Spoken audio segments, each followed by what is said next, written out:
మార్చండి, అద్భుతాలతో నివారా.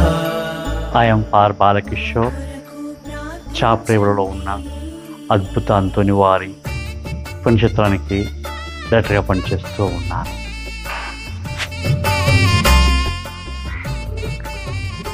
నా పేరు గురుశ్రీ యేసుపాదము. చాప్రేవుల గ్రామములో పునీత అంతోని వారి పుణ్యక్షేత్రములో సహాయ గురువుగా పనిచేస్తూ ఉన్నాను. చరిత్ర 1915 సంవత్సరంలో తొగడ్చేడు గ్రామము వరదల వలన పంట పొలాలు, గృహాలు, జీవులు అన్నీ కూడా కొట్టుకుపోయాయి.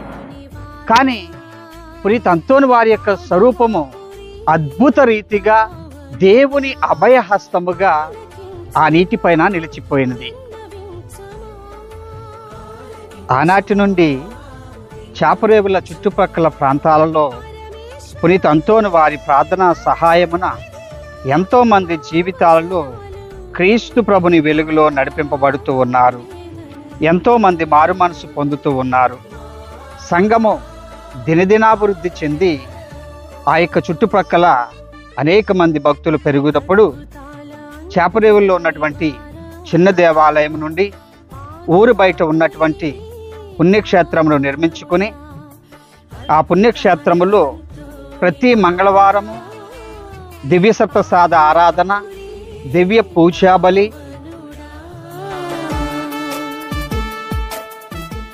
అన్నదానము, అనేకమైనటువంటి కార్యక్రమాల ద్వారా అనేక మంది భక్తులను ఈ యొక్క విశ్వాసములో నడిపింపబడుతూ ఉన్నారు. ఈ ప్రాంతము విశ్వాసమును ఉట్టిపడే విధముగా ఈ యొక్క ప్రాంతము దినదినాభివృద్ధి చెందుతూ ఉంది. పునీత అంతోని వారి యొక్క మధ్యస్థ ప్రార్థన ద్వారా అనేక మంది జీవితాలలో మేలులను, అనుగ్రహాలను పొందుతూ దేవునికి సాక్షులుగా నిలబడుతూ వ్యాకుల మాతను చూచి వారి కుటుంబాలలో, వారి జీవితాలలో ఉన్నటువంటి కష్టాలను గుర్తు చేసుకుంటూ క్రీస్తు ప్రభుని చెంతకు నడిచే వారిని పునీత అంతోని వారి యొక్క మధ్యస్థ ప్రార్థన ద్వారా క్రీస్తు ప్రేమ, క్రీస్తు ప్రభుని యొక్క శిలువ త్యాగాన్ని గుర్తు చేసుకుంటూ ప్రార్థించే వారికి అద్భుత రీతిలో మేలులను పొందుచున్నారు. పునీత అంతోని వారి యొక్క పవిత్ర శరీర భాగం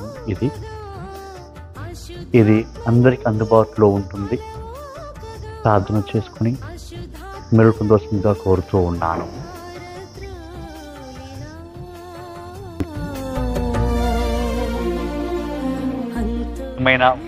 పునీత అంతోని వారి భక్తులారా, జూన్ నెల 4 నుంచి 13 వరకు జరగబోయే నవదిన ప్రార్థనలో మరియు పండగ పూజలో పాల్గొని అంతోని వారికి మధ్యస్థ ప్రార్థన ద్వారా మేలు పొందవలసిందిగా కోరుతూ ఉన్నాను. రండి, ప్రార్థనలో పాల్గొనండి, పూజలో పాల్గొనండి, దేవునికి దీవెనలు పొందండి.